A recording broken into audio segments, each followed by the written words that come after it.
नमः शिवाय। आप सभी का स्वागत है मेरे चैनल पर। भगवान भोलेनाथ का आशीर्वाद आप सभी पर सदा सर्वदा बना रहे। आज की इस वीडियो में हम सुनेंगे सोमवार प्रदोष व्रत कथा। इस बार मार्गशीर्ष महीने के कृष्ण पक्ष में पड़ने वाला प्रदोष व्रत सोमवार के दिन पड़ रहा है 17 नवंबर को। इस दिन प्रदोष काल का समय शाम 4:52 से लेकर 6:22 तक रहेगा। आइए आज हम सभी प्रदोष व्रत की कथा का श्रवण करने से पहले भोलेनाथ और चंद्रदेव से प्रार्थना करें कि वे हमारे द्वारा रखे गए व्रत या श्रवण की गई कथा का पुण्य फल हमें प्रदान कर हम सब की मनोकामनाओं को पूर्ण करें। ओम श्री गणेशाय नमः। ओम नमः शिवाय। हे आदिदेव महेश्वर, हे भोलेनाथ शंकर, हे जगत जननी माता पार्वती, हे शीतल मनोहर चंद्रदेव, आज सोम प्रदोष व्रत के इस पावन समय में हम सब आपके चरणों में श्रद्धा भक्ति से उपस्थित हुए हैं। प्रदोष काल का वह समय है जब तीनों लोकों में पवित्रता फैलती है। देवर्षि भी आपके ध्यान में लीन हो जाते हैं। हम भी उसी भाव से अपने मन, वाणी और कर्म को शुद्ध करते हुए आपके दिव्य स्वरूप का स्मरण करते हैं। हे नीलकंठ महादेव, आप तो भोलों का भोलापन संभालने वाले हैं, नादान को भी अपना लेने वाले हैं, एक आह्वान मात्र से ही प्रसन्न हो जाने वाले हैं। हे माँ पार्वती, आप करुणा, ममता और क्षमा की मूर्ति हैं। आपके आंचल में समा जाने से भटका हुआ हृदय भी शांत हो जाता है।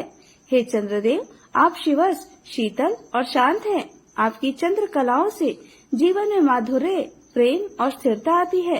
हे देवादिदेव महादेव, हे माँ जगदम्बे, हे चंद्रदेव, यदि आज के इस व्रत में, पूजन में, ध्यान, जप, नियम या संकल्प में, कथा श्रवण में कोई भी त्रुटि, किसी भी प्रकार का दोष, भूल चूक, अशुद्धि हो गई हो तो कृपा करके उसे क्षमा करें।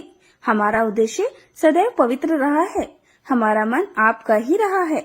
हमसे हुई त्रुटियां हमारे मानवीय स्वभाव के कारण है, न कि किसी अनादर की भावना से। हे भोलेनाथ, आपका नाम लेने मात्र से ही समस्त पाप भस्म हो जाते हैं, तो हमारी भूलें भी निश्चित ही आपकी कृपा से क्षमा हो जाएंगी। हमारे जीवन से दुख, रोग, भय, ऋण, अपमान और समस्त बाधाएं दूर हों। हमारे घर में सुख, शांति, स्वास्थ्य, सौभाग्य और समृद्धि का वास हो। हमारे हृदय में भक्ति का दीप निरंतर प्रकाशित रहे। हम सभी आपको बारंबार प्रणाम करते हैं। अब सुनते हैं सोम प्रदोष व्रत की कथा। पौराणिक कथा के अनुसार एक बार एक नगर में एक ब्राह्मणी रहा करती थी। उसके पति का स्वर्गवास हो गया था। अब उसका सहारा उसका इकलौता पुत्र ही था, जिसके साथ वह सुबह से ही भिक्षा मांगने के लिए निकल पड़ती थी। इस तरह दिन भर भिक्षा में मिले हुए अन्न से ही वह अपना और अपने पुत्र का पेट पालती थी। एक दिन घर वापस आते समय ब्राह्मणी को एक बालक घायल अवस्था में मिला। ब्राह्मणी को उस पर दया आ गई और उसे वह अपने घर ले आई। वह लड़का विदर्भ देश का राजकुमार था। शत्रु सैनिकों ने उसके राज्य पर आक्रमण कर लिया था और उसके पिता को बंदी बनाकर उसके राज्य पर अधिकार कर लिया था। इसलिए वह बालक मारा मारा फिर रहा था। राजकुमार अब ब्राह्मणी और उसके पुत्र के साथ उनके घर में ही रहने लगा और उसके पुत्र की तरह ही पलने और बढ़ने लगा। एक दिन वह ब्राह्मणी अपने पुत्र के साथ राजकुमार को लेकर भिक्षा मांगने के लिए गई हुई थी। वहीं पर अंशुमति नाम की एक गंधर्व कन्या ने राजकुमार को देखा और उस पर मोहित हो गई। अगले दिन वह अपने माता पिता को राजकुमार से मिलवाने के लिए लेकर आई और कुछ ही दिनों के बाद अंशुमति के माता पिता को भगवान शंकर ने स्वप्न में आदेश दिया कि राजकुमार और अंशुमति का विवाह कर दिया जाए। उन्होंने वैसा ही किया। वह विधवा ब्राह्मणी भगवान शिव की परम भक्त थी और सारे प्रदोष व्रत रखा करती थी। उनके प्रदोष व्रत का ही प्रभाव था कि राजकुमार ने गंधर्व राज की सेना की सहायता से विदर्भ देश में शत्रुओं को भगा दिया और अपने पिता का खोया हुआ राज्य पुनः प्राप्त कर लिया और सुखपूर्वक जीवन बिताने लगा। राजकुमार ने ब्राह्मणी के पुत्र को अपना मंत्री बना लिया। ब्राह्मणी के प्रदोष व्रत के कारण भगवान शंकर की कृपा से जैसे राजकुमार और ब्राह्मणी के पुत्र के दिन सुधर गए, वैसे ही भगवान शंकर अपने हर भक्तों पर कृपा बनाए रखते हैं और सबके दिन संवारते हैं। इस प्रकार सोम प्रदोष व्रत रखने से अगले पिछले जन्मों के सभी पापों का नाश हो जाता है और सारी मनोकामनाएं भी पूर्ण हो जाती हैं। निरोगी काया की प्राप्ति होती है। पौराणिक मान्यताओं के अनुसार चंद्रदेव को पाप के कारण क्षय रोग हो गया था। इस पाप के निवारण हेतु उन्होंने भगवान शिव की पूजा अर्चना की और सोम प्रदोष व्रत रखकर प्रदोष काल में भगवान शिव का पूजन अर्चन किया। अब सुनिए सोमवार के दिन सुनी जाने वाली भगवान शिव की कथा। एक बार किसी नगर में एक साहूकार था। उसे घर में धन की कोई कमी नहीं थी, लेकिन कोई संतान न होने के कारण वह बड़ा दुखी था। संतान प्राप्ति के लिए वह हर सोमवार को व्रत रखता था और पूरी श्रद्धा के साथ शिव मंदिर जाकर भगवान शिव और माता पार्वती की पूजा किया करता था। उसकी भक्ति देखकर एक दिन माँ पार्वती प्रसन्न होकर भगवान शिव से साहूकार की मनोकामना पूर्ण करने का निवेदन करती है। पार्वती जी के आग्रह पर भगवान शिव ने कहा, हे देवी, इस संसार में हर प्राणी को उसे कर्मों का फल मिलता है और जिसके भाग्य में जो है उसे ही भोगना पड़ता है। लेकिन पार्वती जी ने साहूकार की भक्ति देखकर उसकी मनोकामना पूर्ण करने की इच्छा व्यक्त की। माता पार्वती के आग्रह पर भगवान शिव ने साहूकार को पुत्र प्राप्ति का वरदान तो दे दिया, लेकिन उन्होंने बताया कि यह बालक केवल 12 वर्षों तक ही जीवित रहेगा। माता पार्वती और भगवान शिव के इस संवाद को साहूकार सुन रहा था, इसलिए उसे ना तो इस बात की खुशी हुई और ना ही कोई दुख, बल्कि वह पहले की तरह ही शिव जी की पूजा करता रहा। कुछ समय के बाद साहूकार की पत्नी ने एक पुत्र को जन्म दिया। जब वह बालक 11 वर्ष का हुआ तो उसे पढ़ने के लिए काशी भेज दिया गया। साहूकार ने पुत्र के मामा को बुलाकर उसे बहुत सारा धन देते हुए कहा कि तुम इस बालक को काशी विद्या पढ़ने के लिए लेकर जाओ। तुम लोग रास्ते में यज्ञ करते जाना, ब्राह्मणों को भोजन दक्षिणा देते हुए जाना। दोनों मामा भांजे इस तरह यज्ञ कराते और ब्राह्मणों को दान दक्षिणा देते काशी नगरी निकल पड़े। इस दौरान रात में एक नगर पड़ा, जहाँ नगर के राजा की कन्या का विवाह था, लेकिन जिस राजकुमार से उसका विवाह होने वाला था वह एक आंख से काना था। राजकुमार के पिता ने अपने पुत्र के कान्हा होने की बात को छुपाने के लिए सोचा, क्यों ना उस साहूकार के पुत्र को दूल्हा बनाकर राजकुमारी से विवाह करा दूं और विवाह के बाद इसको धन देकर विदा कर दूंगा और राजकुमारी को अपने नगर ले आऊंगा। लड़के को दूल्हे के वस्त्र पहनाकर राजकुमारी से विवाह करा दिया गया। साहूकार का पुत्र ईमानदार था, उसे यह बात सही न लगी, इसलिए उसने अवसर पाकर राजकुमारी के दुपट्टे पर लिख दिया कि तुम्हारा विवाह तो मेरे साथ हुआ है, लेकिन जिस राजकुमार के साथ तुम्हें भेजा जाएगा वह एक आंख से काना है। मैं तो काशी विद्या पढ़ने जा रहा हूँ। जब राजकुमारी ने चुन्नी पर लिखी हुई बातें पढ़ी तो उसने अपने माता पिता को यह बात बताई। राजा ने अपने पुत्री को विदा नहीं किया, फिर बारात वापस चली गई। दूसरी ओर साहूकार का पुत्र और उसका मामा काशी पहुँचे और वहाँ जाकर उन्होंने यज्ञ किया। जिस दिन साहूकार का पुत्र 12 वर्ष का हुआ उस दिन में यज्ञ का आयोजन था। लड़के ने अपने मामा से कहा कि मेरी तबीयत कुछ ठीक नहीं है। मामा ने कहा, तुम अंदर जाकर आराम कर लो। भगवान शिव के वरदान अनुसार कुछ ही देर में उस बालक के प्राण निकल गए। मृत भांजे को देखकर उसकी मामा ने विलाप करना शुरू कर दिया। संयोगवश उसी समय भगवान शिव और माता पार्वती उधर से जा रहे थे। माता पार्वती जी ने भोलेनाथ से कहा, स्वामी, मुझे इसके रोने का स्वर सहन नहीं हो रहा। आप कृपया इस व्यक्ति के कष्ट को अवश्य दूर कीजिए। जब भगवान शिव मृत बालक के समीप गए तो वह बोले कि यह उसी साहूकार का पुत्र है जिसे मैंने 12 वर्ष की आयु का वरदान दिया था। अब आज इसकी आयु पूरी हो चुकी है, लेकिन मातृ भाव से विभोर माता पार्वती जी कहने लगी, हे महादेव, आप इस बालक को और आयु देने की कृपा करें, नहीं तो इसके वियोग में इसके माता पिता भी तड़प तड़प कर मर जाएंगे। माता पार्वती के पुनः आग्रह पर भगवान शिव ने उस लड़के को जीवित होने का वरदान दिया। शिव जी की कृपा से वह लड़का जीवित हो गया। शिक्षा पूरी करके लड़का मामा के साथ अपने नगर की ओर वापस चल पड़ा। दोनों चलते हुए उसी नगर में पहुँचे जहाँ उसका विवाह हुआ था। उस नगर में भी उन्होंने यज्ञ का आयोजन किया। उस लड़के के ससुर ने उसे पहचान लिया और महल में ले जाकर खूब आओ भगत की और अपनी पुत्री को धूमधाम से विदा कर दिया। इधर साहूकार और उसकी पत्नी भूखे प्यासे रहकर अपने बेटे की प्रतीक्षा कर रहे थे। उन्होंने प्रण कर रखा था कि अगर उन्हें अपने बेटे की मृत्यु का समाचार मिला तो वह भी प्राण त्याग देंगे, परंतु अपने बेटे के जीवित होने का समाचार पाकर वे बेहद प्रसन्न हुए। उसी रात भगवान शिव ने साहूकार के स्वप्न में आकर कहा, हे श्रेष्ठी, मैंने तेरे सोमवार के व्रत करने और व्रत कथा सुनने से प्रसन्न होकर तेरे पुत्र को लंबी आयु प्रदान की है। इस प्रकार जो कोई सोमवार का व्रत रखता है या कथा सुनता और पढ़ता है, उसके सभी दुख दूर होते हैं और सभी मनोकामनाएं पूर्ण होती हैं। सभी प्रेम से बोलिए, भोले शंकर भगवान की जय, माता पार्वती की जय। जिन्होंने श्रद्धा से सोमवार का व्रत किया, यह पावन कथा सुनी और भगवान शिव का पूजन किया, उनके जीवन से समस्त दुख, रोग, शोक और संकट दूर होते हैं। यह व्रत न केवल सांसारिक सुखों को प्रदान करता है, बल्कि भगवान शिव की अपार कृपा से आत्मिक शांति, मोक्ष और चिर सुख की प्राप्ति भी कराता है। अब आइए हम पूर्ण समर्पण और सच्चे मन से भगवान से प्रार्थना करते हैं। हे नीलकंठ भगवान शिव, आप भोले हैं, दयालु हैं, आशुतोष हैं। हमने जो कुछ भी पूजा, व्रत और कथा श्रवण किया, उसमें यदि कोई त्रुटि रह गई हो तो क्षमा करें। हमें अपने चरणों में अटल भक्ति और जीवन में सच्ची समझ प्रदान करें। हमारे जीवन से अज्ञान, अहंकार और अधर्म का नाश करें।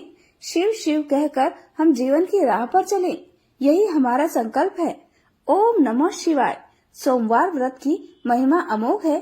जो भक्त सच्चे मन से इसका पालन करते हैं, उसके जीवन में धन, वैभव, संतान, सुख, वैवाहिक सुख और सभी मनोरथों की पूर्ति निश्चित होती है। भगवान शिव से यही प्रार्थना है कि हम सभी पर उनकी कृपा बनी रहे। हर हर महादेव। प्रिय श्रोताओं, अब आपको सुनाते हैं नव ग्रहों की कथा। ज्योतिष शास्त्र में नव ग्रहों को बहुत ही महत्वपूर्ण माना जाता है, क्योंकि इन्हीं ग्रहों की चाल के कारण सभी राशियों के जीवन पर सकारात्मक या नकारात्मक प्रभाव पड़ते हैं। लेकिन कथा सुनाने से पहले आपको नव ग्रहों के माता पिता के बारे में भी बताते हैं। इन सभी नव ग्रहों के माता पिता कौन हैं? ज्योतिष विज्ञान में ग्रह और उनकी दशा का विशेष महत्व है। यह सभी नवग्रह किसी न किसी क्षेत्र जैसे शिक्षा, ज्ञान, धन, लाभ, हानि इनका प्रतिनिधित्व करते हैं। सबसे पहले ग्रह की बात करते हैं सूर्य। सूर्य देव के पिता का नाम कश्यप है और इनकी माता अदिति हैं। पंच देवताओं में सूर्य देव का विशेष महत्व है। इनकी 2 पत्नियां हैं, जिनका नाम संध्या और छाया है। शनिदेव भगवान सूर्य के पुत्र हैं और यमराज और देवी यमुना भी इन्हीं की संतान है। दूसरे ग्रह है चंद्र ग्रह। चंद्रदेव महर्षि अत्रि के पुत्र हैं और उनकी माता का नाम अनुसुईया है। शास्त्रों के अनुसार चंद्रदेव की 27 पत्नियां हैं, जो 27 नक्षत्रों का प्रतिनिधित्व करती हैं। चंद्रदेव बुध ग्रह के पिता हैं। तीसरे ग्रह है मंगल ग्रह। शास्त्रों में बताया गया है कि मंगल देव के पिता भगवान शिव हैं और भूदेवी इनकी माता हैं। मंगल पूरी तरह से ब्रह्मचारी हैं। मांगलिक दोष का संबंध भी इन्हीं ग्रह से होता है। चौथे ग्रह है बुध ग्रह। बुध देव के पिता चंद्र और देव तारा इनकी माता का नाम है। बुध देव को समस्त वेद और शास्त्रों का ज्ञान देव गुरु बृहस्पति से प्राप्त हुआ था और इनकी पत्नी का नाम इला है। चंद्र वंश का प्रारंभ भी इन्हीं से हुआ था। चौथे ग्रह है बृहस्पति। देवगुरु बृहस्पति के पिता महर्षि अंगिरस हैं। सुपा इनकी माता का नाम है और इनकी पत्नी का नाम तारा है। महाभारत काल में मुख्य भूमिका निभाने वाले गुरु द्रोणाचार्य इनके पौत्र माने जाते हैं। शास्त्रों में इन्हें देवताओं का गुरु भी बताया गया है। पांचवें ग्रह है शुक्र ग्रह। शुक्रदेव के पिता भृगु ऋषि हैं और काव्या माता इनकी माता का नाम है।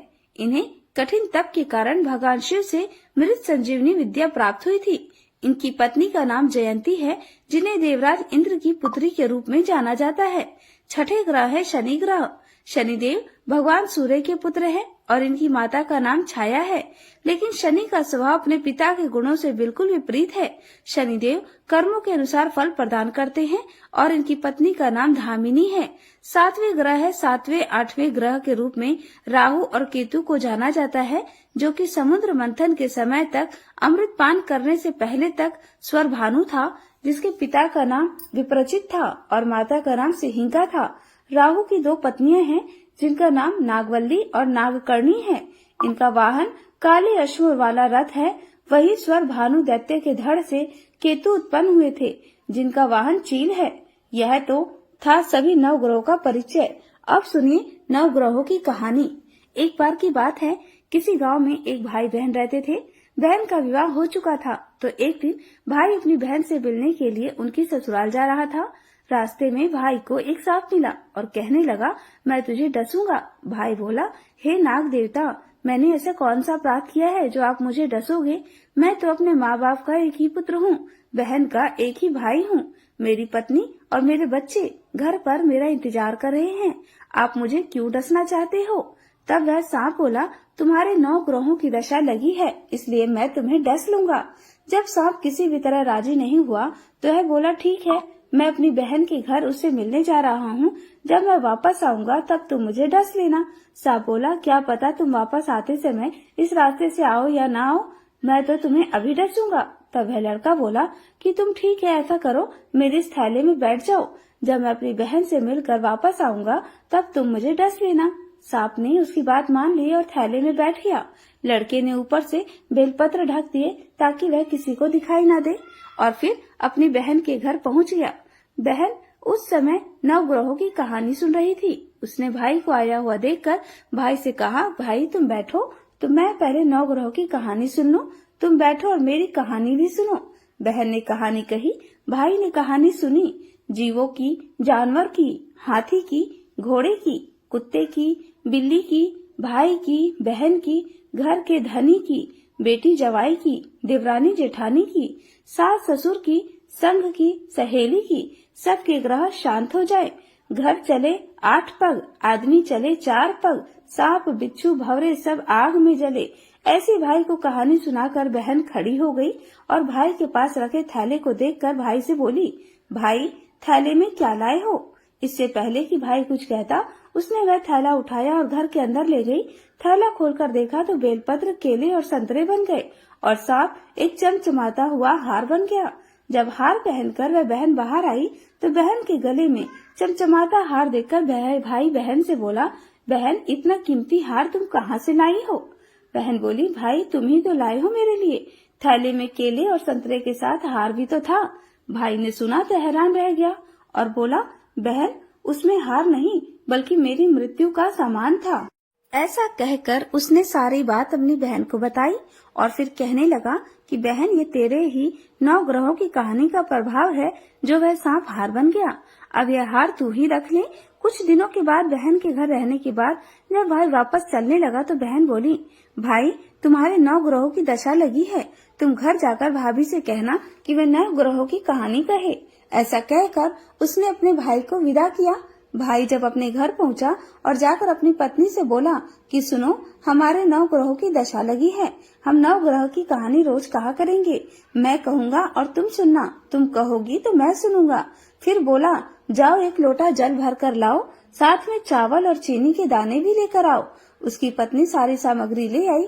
कहानी कही जीव की, जानवर की, हाथी की, घोड़े की, कुत्ते की, बिल्ली की, देवरानी जेठानी की, सासुर की, घर के धनी की, बेटी जवाई की, भाई बहन की, सबके 9 ग्रह शांत हो जाइयो।